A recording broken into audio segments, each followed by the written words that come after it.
pada saat Pak Prabowo menerima katakanlah menerima pinangan itu, butuh kerendahan hati seorang Prabowo Subianto. Pada saat dua tokoh utama bangsa ini punya kerendahan hati, kita selamat dari COVID loh. Negara kita ini tergantung pada entah bantuan luar negeri, belas kasihan luar negeri. Bagaimana pemikiran gitu ya yang disampaikan kepada penguasa sekarang.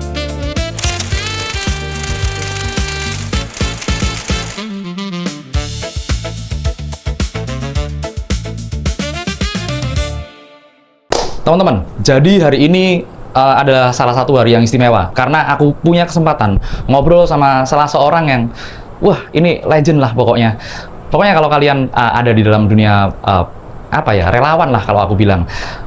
Makasih banyak Bang buat waktunya, Bang Uje Gustaf Pati. Tepuk tangan. Malam. Terima kasih banyak Bang, udah dikasih waktu buat ngobrol-ngobrol Bang. Gimana kabarnya Bang? Sehat, Brian. Alhamdulillah. Sehat. Alhamdulillah sehat banget. Ya masih sehat karena negeri ini belum terlalu sehat, maka kita harus sehat untuk membantu pemerintah mengakselerasi pembangunan negeri. Itulah yang mau aku obrolin sama Bang Uje Bang. Bener-bener di hari-hari ini ya, situasi politik kan agak-agak gimana gitu Bang. Ya. Kalau boleh digambarkan secara umum dulu sama Bang Uje, seperti apa kira-kira dunia politik Indonesia di saat ini? Kok beritanya nggak enak di mana-mana Bang? Ya, untuk generasi saya, situasi seperti ini sebenarnya tidak terlalu luar biasa ya.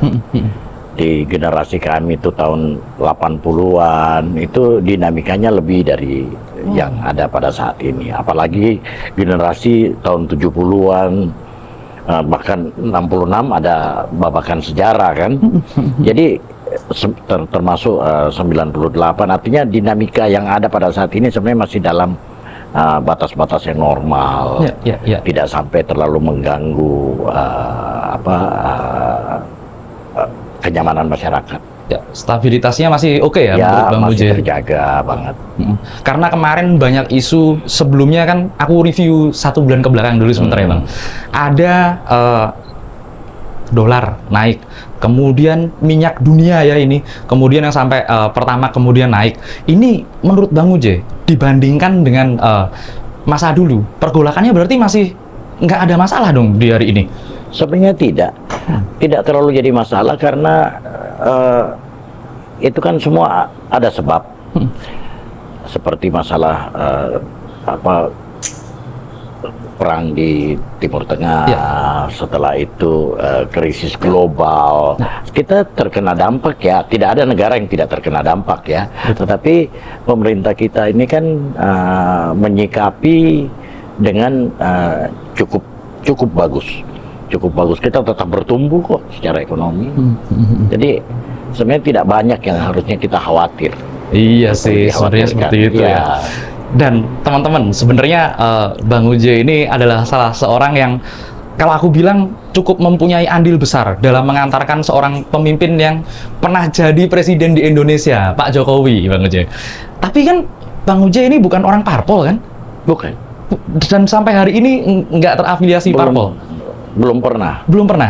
Nah, inilah salah satu kalau aku bilang anomali perpolitikan di Indonesia. Di saat semua dari zaman dulu ya Bang, MPR, DPR, zamannya presiden adalah mandataris MPR hingga pemilihan langsung, itu semuanya partai politik Bang. Ya. Tapi Bang Uje berhasil nganterin Pak Jokowi jadi presiden, itu gimana ceritanya? Pak Jokowi ini memang anomali. Beliau mungkin akan menjadi satu-satunya presiden di Republik ini yang didorong dari bawah ke atas. Beliau yang jelas pada 2014 itu sebenarnya sebelum Pak Jokowi tampil, beliau bukan pilihan utama partainya. Oh ya? Ya bukan. Kan ada Ibu Mega ketumnya pada waktu itu, dan Ibu Mega kan masih boleh berdasarkan undang-undang karena beliau kan belum menjabat 2 kali. Ya. Jadi ini kami dorong. Tidak tahu kenapa kami yang terbiasa golput itu tiba-tiba merasa bahwa ada seseorang yang layak kita dukung. jangan juga akhirnya kami nantinya seumur hidup ini menjadi golputters, ya kan? Mestinya ada seseorang sebatas kita punya idealisme bahwa ini orang kira-kira mendekati kondisi ideal yang kita inginkan, bisa menjadi menjadi pemimpin yang membawa negeri ini menjadi lebih baik. Maka waktu itu banyak sekali aktivis-aktivis itu bicara bahwa gagal golput karena Pak Jokowi. Oh iya. Tiba-tiba ini gerakan muncul. Pak Jokowi bukan ketua umum partai loh. Bukan, petugas kan katanya dulu Ya, ya. petugas partai. Tetapi ya beliau bisa sampai di posisi seperti itu. Luar biasa sih. Itu Iya. berkat perjuangannya relawan, bukan partai politik. Atau gimana, Bang? Jadi pada waktu itu begini, Pak Jokowi ini kan momentum. Pak Jokowi menciptakan momentum sejarah. Relawan ini sampai saat ini memang menjadi fenomena, tetapi fenomena itu tidak akan menjadi apa-apa kalau tidak mendapat momentum. Oke. Momentumnya ada. Oke. Seorang Joko Widodo. Beliau pada waktu itu, saya awalnya merasa bahwa sepertinya Pak Jokowi kalau kita dorong, dia baru 2 tahun jadi gubernur, baru setahun. 2022, setelah itu 2023, saya waktu itu termasuk salah satu yang ikut menggagas berdirinya Barisan Relawan Jokowi Presiden 2024, Ya. Bara JP. Itu awalnya melihat bahwa wah, Pak Jokowi baru setahun ini, jangan sampai kita maksakan, Ya, ini ya. jadi tindakan bunuh diri. Tetapi kan pada waktu itu masyarakat dari Papua, ada dari NTT datang ke kami terus bilang kami juga mau gubernur seperti Pak Jokowi. Ya, lantas terpikirlah oleh kami, kenapa tidak Pak Jokowi jadi gubernur seluruh Indonesia ya? Masuk akal. Ya, jadi mulai sejak saat itu terglorifikasi lah ini Pak Jokowi. Dan ingat, itu kan kami tidak setting, di setiap daerah tiba-tiba muncul. Oh iya, itu pendukung. organik semua, Bang? Semua organik. Oke. Semua organik, tiba-tiba muncul. Kebetulan juga kan pada saat itu Pak SBY sudah tidak boleh Ya, sudah lagi dua. menjabat, sudah 2 periode, Dua periode. kan. Jadi ya tiba-tiba muncul wajah baru, wajah segar, wajah deso, ya kan. Jadi sepertinya menjadi representasi kami rakyat kecil pada waktu itu beliau. Gitu ya, Bang, ternyata. Tapi ini yang aku mau tanya, mungkin orang-orang kan Bang Uje nempel berapa tahun sama Pak Jokowi berarti? Ya selama beliau menjadi presiden Itu ya? dan sampai sekarang. Hingga hari ini. Ya. Ini, Bang, dari relawan, ada nggak sih, Bang, gesekan sama kepentingan-kepentingan lain di luar relawan ya? Aku nggak bilang entah itu parpol, entah itu dari kekuatan politik yang masih ada. Ada nggak, Bang, yang berkesan banget buat Bang Uje? Jelas ada gesekan, tetapi itu sampai saat ini masing-masing tetap eksis, relawan tetap eksis, parpol tetap eksis. Artinya gesekan itu tidak sampai merusak tatanan yang ada. Saat ini akhirnya relawan diterima sebagai suatu keniscayaan.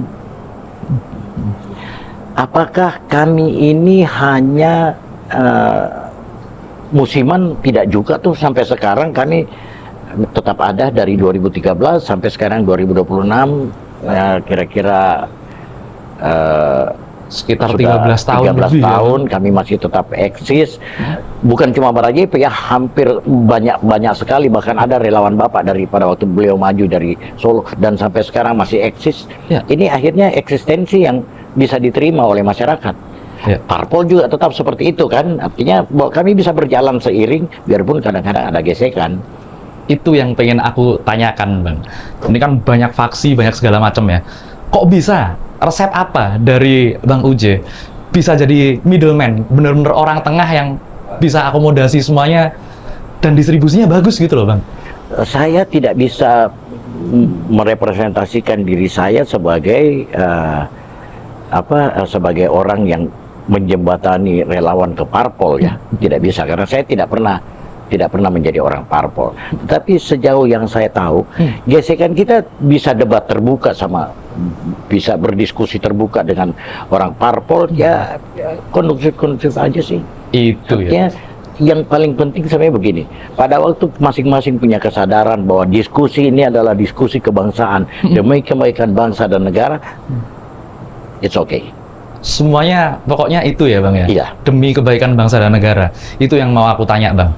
Di hari ini, di balik pergerakan Bang Uje mulai 2013 yang lalu, apa sih bedanya antara hari ini dan dulu?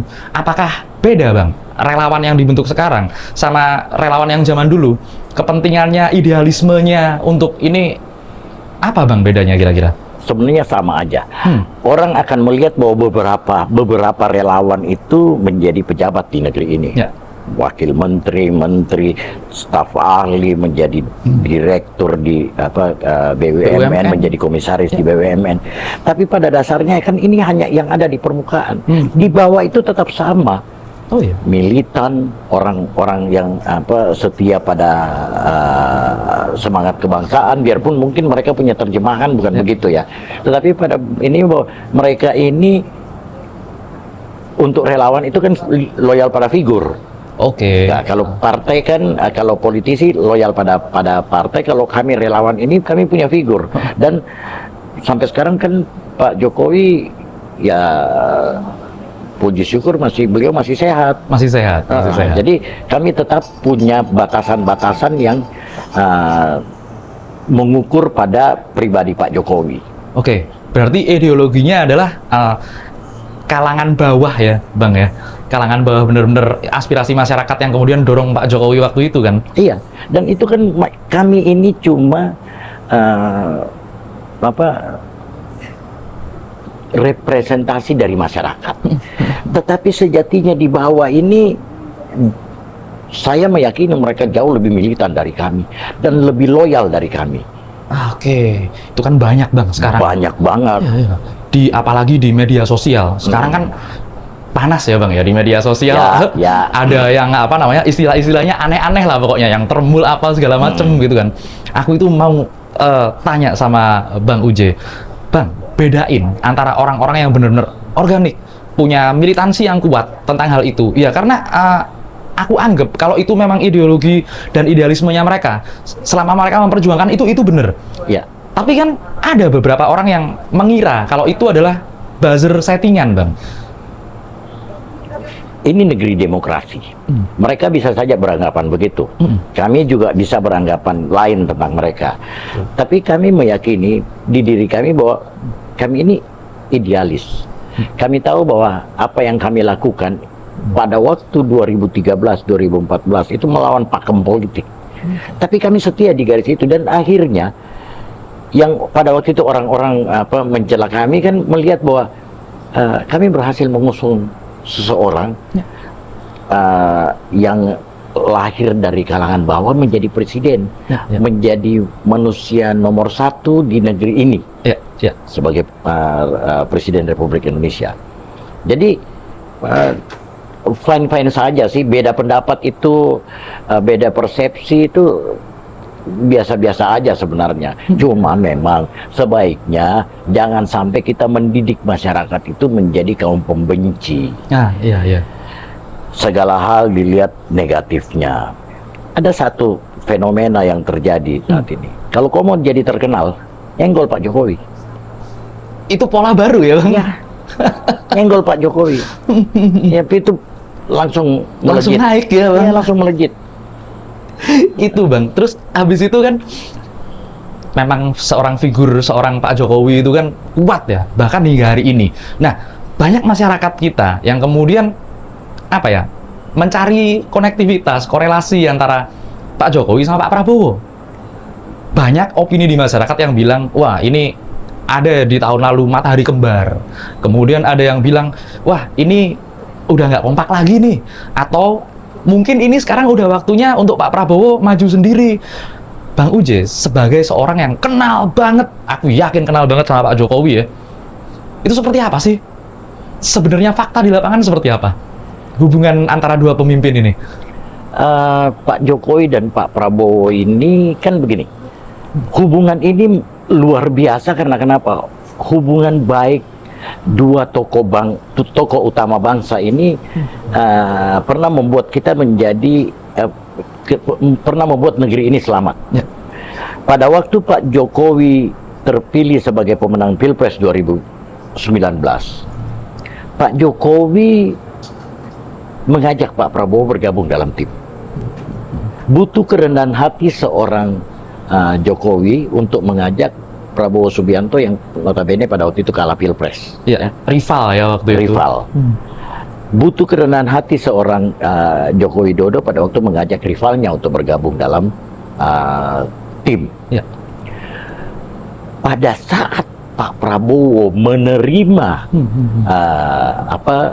katakanlah menerima pinangan itu, butuh kerendahan hati seorang Prabowo Subianto. Pada saat dua tokoh utama bangsa ini punya kerendahan hati, kita selamat dari COVID loh. Oh iya ya, waktu itu COVID ya. Bayangkan Brian, Iya, iya. seandainya pada waktu itu Pak Prabowo adalah oposisi, Ya. setiap kebijakan pemerintah pasti tidak akan mulus jalannya.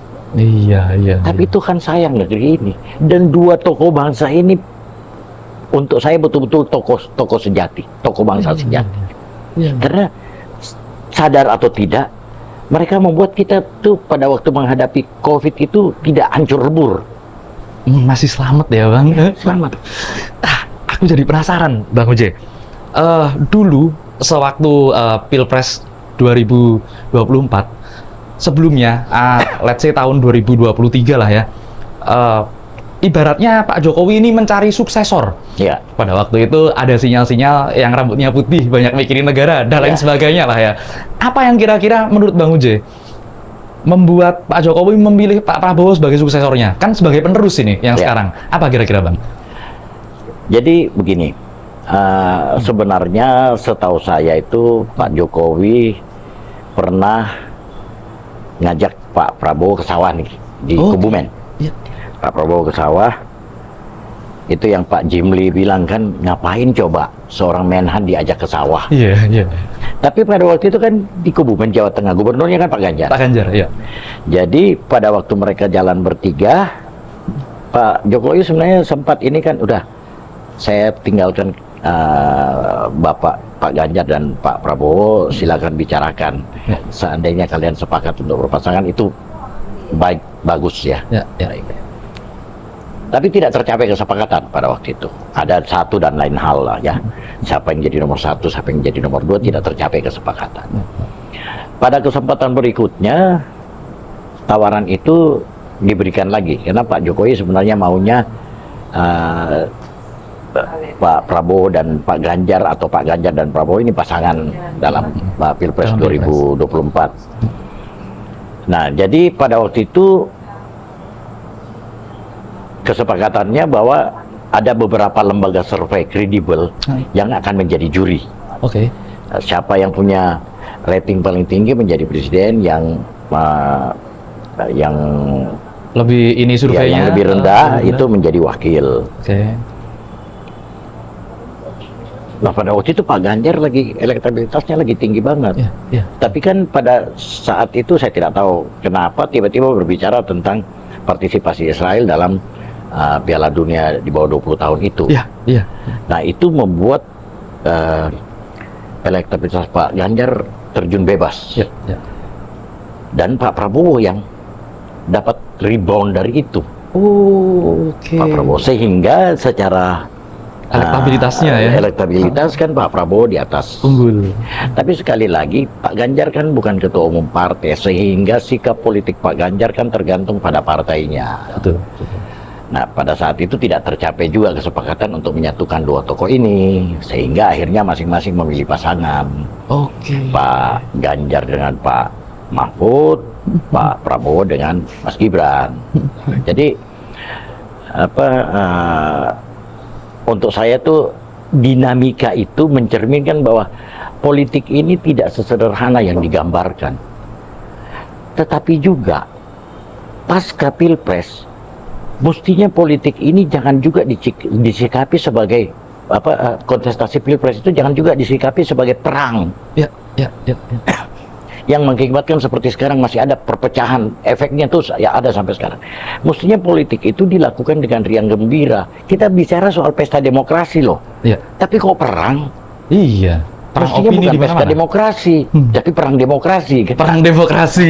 Pesta kan mestinya riang gembira dong. Betul, betul, betul, betul. Nah, jadi ini masalah bahwa bagaimana kita menyikapi secara dewasa, secara cerdas, bahwa kalau kita kalah ya kalah, kalau kita menang ya menang, tidak usah mencari pembenaran. Ya. Ini kedewasaan berpolitik, dan kita sebagai negara kita nih kira-kira baru 70 berapa tahun ini kita Betul. ini Ya. kan, jadi mungkin kita belum matang. Masih jauh lah ya, masih muda jauh. ya, Bang, ya. Masih muda demokrasi kita. Itu yang bikin aku penasaran lagi, Bang. Ini kan apa namanya, dari latar belakangnya segala macam seperti yang sudah Bang Uje ceritakan. Di hari ini, Bang Uje pasti tahu ada banyak sekali keributan politik di negeri ini, termasuk yang ya apapun itulah ya, ada yang kasus ijazah, kasus demo dan lain sebagainya. Aku sebagai orang awam, yang aku ini sebenarnya cukup kritis, Bang, dalam berpikir ya. Aku pengen tanya, Pak Prabowo nyebut antek-antek asing itu siapa sih sebenarnya? Penasaran aku. Sebenarnya banyak. Yang dibilang antek-antek asing itu kalau zaman Bung Karno disebut komprador. Komprador. Ya. Orang-orang yang bekerja dengan orang asing. Oke. Di kita banyak banget LSM. Ya. Nah, LSM ini karena bekerja demi kepentingan asing itu kan tidak mau kita itu menjadi negara mandiri, tidak mau negara kita maju, maunya negara kita ini tergantung pada entah bantuan luar negeri, belas kasihan luar negeri. Jangan lupa, Pak Prabowo ini bicara nasionalisme luar biasa loh. Luar biasa, percaya saya kalau itu. Jadi Pak Prabowo tidak suka dengan hal begitu. Pak Prabowo melihat bahwa sebenarnya kita punya potensi untuk menjadi negara mandiri. Pak Joko pada waktu periode Pak Jokowi itu kan yang di ini kan infrastruktur. Ya. Yang saat ini diberdayakan oleh Pak Prabowo. Ya. Sehingga Pak Prabowo tidak harus membangun infrastruktur untuk jalur logistik apa segala macam, itu sudah disediakan di periode Pak Jokowi. Pada saat yang sama, jadi Pak Prabowo ini mengisi ruang pembangunan yang sudah dibuka oleh Pak Jokowi. Tahu Brian, untuk kami relawan yang pada saat itu mendukung Pak Prabowo Gibran, sebenarnya bukan pilihan sulit menentukan pilihan di Pak Prabowo Gibran. Terlepas dari faktor Pak Jokowinya ya. Pak Jokowi dan Gibran anaknya Pak Jokowi ya. Bahwa begini, yang punya komitmen melanjutkan apa yang Pak Jokowi lakukan selama ini itu Pak Prabowo. Dan masih hingga hari ini. Ya, masih sampai hari ini. Satu jalur ya. Ya, tentunya karena Pak Prabowo sebagai presiden juga Pak Prabowo kan punya visi. Ini hanya masalah apa yang menjadi prioritas dulu pada saat ini, bukan merubah apa yang sudah dikerjakan oleh Pak Jokowi ya. Jadi prioritas itu kan juga dilakukan tergantung pada situasi dan kondisi pada saat itu. Nah, Pak Prabowo, saya tidak tahu apa ininya Pak Prabowo ya, pikirannya Pak Prabowo, tapi saya menduga begini, kenapa serentak dilakukan seperti MBG, Koperasi Merah Putih, penghapusan utang UMKM, sekolah rakyat. Karena Pak Prabowo melihat bahwa kita ini sudah terlalu lama ketinggalan. Masyarakat kita sudah terlalu lama seperti tidak menjadi tuan di negerinya sendiri. Yang pada saat Pak Jokowi bukannya diabaikan, tapi Pak Jokowi pada itu fokus pada infrastruktur. Tetapi Pak Jokowi juga melahirkan semangat masyarakat untuk melakukan ambil peran serta membangun negeri. Jadi pemerintah Pak Jokowi itu kan partisipatif, mendengar suara dari masyarakat.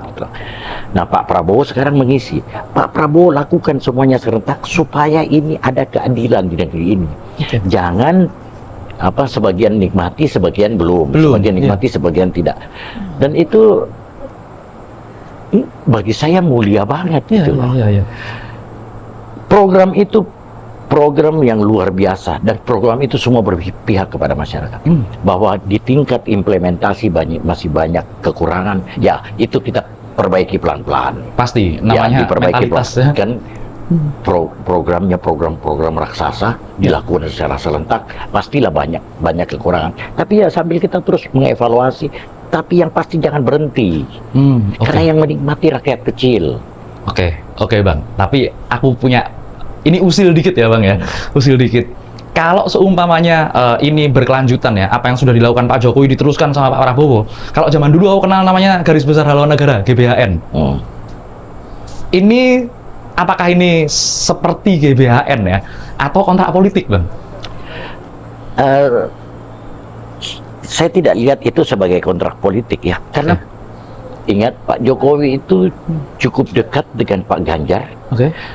Pak Jokowi juga cukup dekat dengan Pak Prabowo. Pak Jokowi tahu bagaimana pola tindak dan pola pikir mereka. Ya.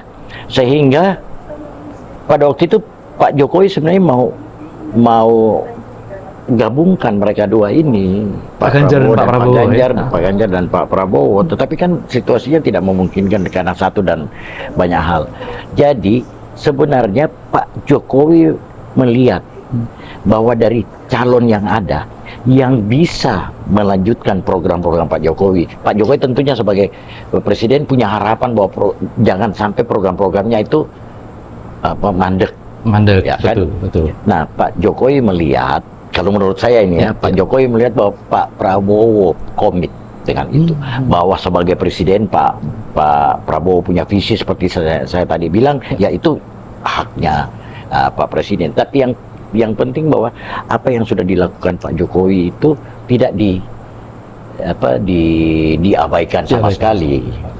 Yang lebih parah lagi, Bang, ada yang lebih parah lagi dari rumor yang beredar di masyarakat lagi-lagi. Kemarin kan ada demo, Bang. Ada rumornya juga, ada dana yang keluar kan. Kemudian Pak Prabowo pidato.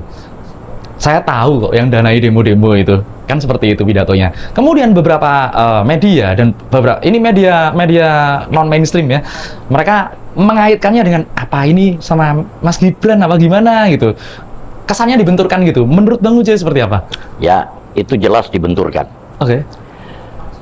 Kalau adik-adik mahasiswa itu demo, itu yang saya dengar begini. Sebelum mereka demo, ada beberapa orang yang memberi mereka uang supaya jangan demo. Iya. Atau supaya jangan demo di titik A, atau supaya jangan demo di titik B. Nah, pada sore sampai malam itu mereka dipanggil oleh Wapres, mereka tidak dikasih duit.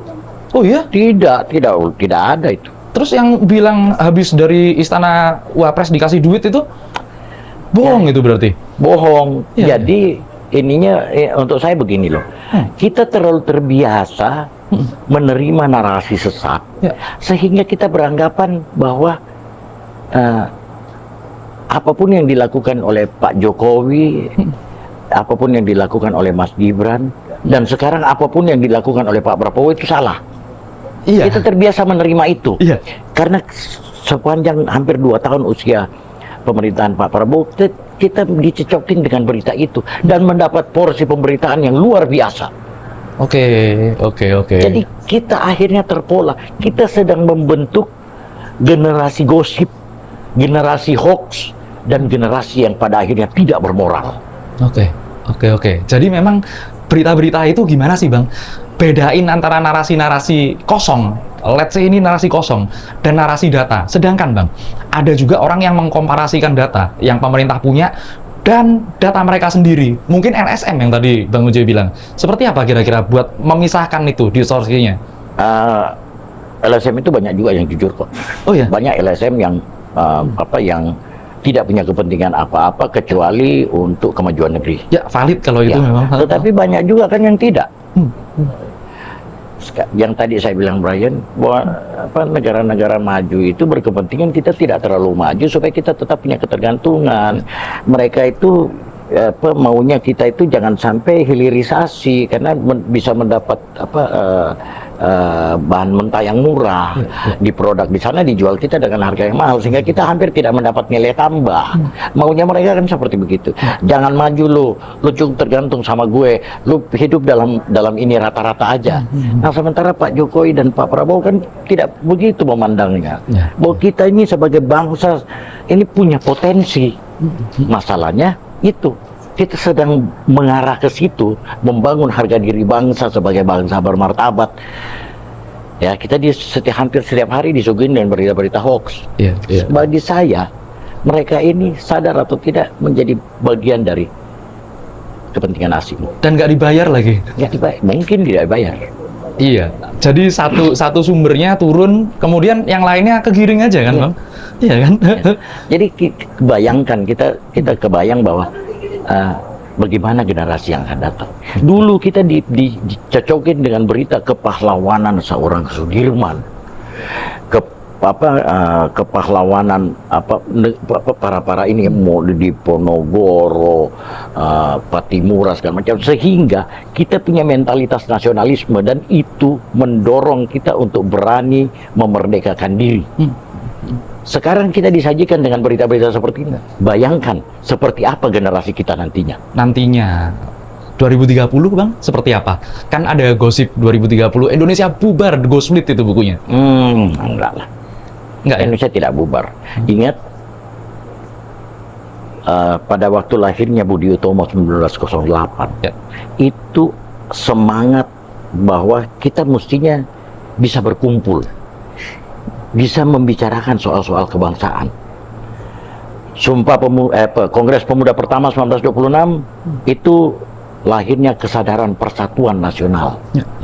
Tapi kita sering lupa bahwa ada Kongres Pemuda Kongres pertama. Pemuda, iya, iya. Kita cuma ingat Kongres Pemuda kedua. Kongres Pemuda kedua 1928 kita lahir sebagai bangsa. Ini bagaimana generasi muda ini semua dipelopori oleh anak-anak muda dengan situasi dalam dijajah, semua serba terbatas, teknologi juga masih sangat jarang, tapi mereka punya nasionalisme dan semangat ini mengakselerasi, membentuk semangat para pemuda dan pada waktu itu kita sudah punya tentara rakyat ya. Yang bisa bikin kita merdeka. Oke. Ya kan, jadi kalau kita mau berbicara soal merdeka, kita sampai sekarang belum merdeka yang sejati. Ya. Kenapa? Secara ekonomi kita masih tergantung pada ini luar, kita juga masih terlalu sering diganggu oleh kepentingan asing. Nah, tetapi kalau generasi muda kita selalu dicocokin dengan berita-berita yang seperti ada pada saat ini, berita hoax yang seolah-olah itu lu mau caci maki presiden, mau caci maki mantan presiden, caci maki wakil presiden, mantan wakil presiden, itu tidak apa-apa. Normalisasinya seperti itu ya. Dibikin menjadi hal biasa gitu loh, sehingga tidak ada marwah. Ini simbol negara loh. Iya. Simbol negara ya, seorang presiden dan mantan presiden lah. Iya. Ibaratnya. Makanya tidak ada istilah mantan sebenarnya. Oh iya. Presiden kelima, presiden ke-6, presiden ke-7, presiden ke-8. Seperti di Amerika. betul Bang. Setuju, aku sepakat Bang. Lagian anak-anak muda zaman sekarang ini Bang ya, kalau menurutku ini sangat kekurangan wadah buat diskusi untuk tukar pemikiran seperti di tahun 1908, 1928. Malah diskusinya sekarang balas-balasan komen di sosmed Bang. Gimana menurut Bang Ujaya? Di mana mereka harus diskusi? Sebenarnya konsekuensi teknologi kan begitu. Ya. Medsos itu mendekatkan yang jauh, tapi menjauhkan yang dekat. Iya lagi. Mestinya ini menjadi media yang mempermudah. Ya. Jangan kehilangan silaturahmi itu, sering bertemu, sekedar ngobrol ringan, karena itu kan melahirkan solidaritas. Nah, iya. Tetapi kalau kita ini di medsos, saya tidak lihat kok kita berdua chat nih Brian, saya tidak lihat mukamu kau lagi menangis, saya tidak lihat. Ya. Empati itu tidak ada, kita anggap bahwa itu sekedar komunikasi biasa. Tapi pada waktu kita bertemu muka, kita lihat roman, ada sentuhan kemanusiaan di situ. Mestinya sekali lagi, yang namanya kemajuan teknologi itu mestinya mempermudah, bukan memisahkan. Ya. Bang, kalau gitu, sebelum Bang Uji ngasih pesan, ada satu pertanyaan terakhir, Bang. Kalau nanti yang nonton video ini, apalagi anak-anak muda segala macam, mau diskusi di tempatnya Bang Uji ini, boleh nggak? Welcome banget. Bener ya, Bang? Banget ya. Bener ya? Jadi mereka mau diskusi umpamanya dengan saya, banyak di sini kan cukup banyak yang bergabung nih, ada sekitar 150 elemen. Ya. Mau diskusi dengan siapa? Dengan Kanjeng Norman, Darmija, Kris Budi Harjo, Budi Ari, Kawakan Wirawan, Ya. Begitu banyak relawan-relawan senior di sini yang sebenarnya sangat-sangat terbuka. Oke. Untuk ayo kita sharing. Sharing. Ya. Yang penting itu sharing Bang. Makanya kasih pesan buat yang nonton video ini, Bang. Seperti apa sih kira-kira menghadapi masa depan minimal buat mereka sendiri lah, karena pasti banyak orang yang khawatir gimana ini BBM naik, dolar naik, padahal gimana menurut Bang Uce pesannya seperti apa? Jadi begini, bola itu kalau dipukul keras ke bawah, mentalnya dia membalnya lebih tinggi. Saat ini anak-anak muda kita sedang menghadapi situasi yang menurut mereka sama sekali tidak nyaman. Ya. Tetapi kan kalau itu dibikin menjadi tantangan, mestinya luar biasa. Situasi saat ini diakumulasikan dengan katakanlah mereka punya pendidikan, mereka punya lingkungan. Ini mestinya bisa terakumulasi menjadi kekuatan. Ya. Masalahnya adalah jangan cengeng. Betul. Jangan cengeng, karena ingat negeri ini dibangun dengan darah dan keringat, bukan melulu dari air mata. Betul, cengeng ya Bang, Ya, kalau air mata. jadi jangan cengeng. Saya yakin generasi muda kita tidak cengeng, cuma permasalahannya bahwa mungkin mereka seperti Brian bilang kekurangan wadah dan yaitu teknologi membuat mereka membangun dunianya sendiri. Dunianya sendiri, betul. Dan itu kehilangan sisi kemanusiaan. Terkurung algoritma Bang kalau Ya, istilahku. ya. Oke, aku makasih banyak Bang Uce. Kapan-kapan Makasih, boleh diskusi lagi. Boleh banget. Dan itu adik-adik baik adik-adik mahasiswa generasi muda, tempat ini terbuka. Oke, aku tunggu diskusinya kalian di sini. Nanti kalian tinggalin kolom komentar apa yang mau ditanyakan. Atau mungkin kalian ada yang mau ke sini diskusi bareng, boleh ya Bang ya? Boleh banget. Oke, siap. Ya, di RJ2, di RJ2 tempatnya. Rumah Juang 2. Rumah Juang 2. Nusantara. Nanti aku kasih lah alamatnya di medsosnya. Sekali lagi aku makasih banyak Oke, Bang Uce. Pokoknya nanti kita diskusi lagi ya. Cakep.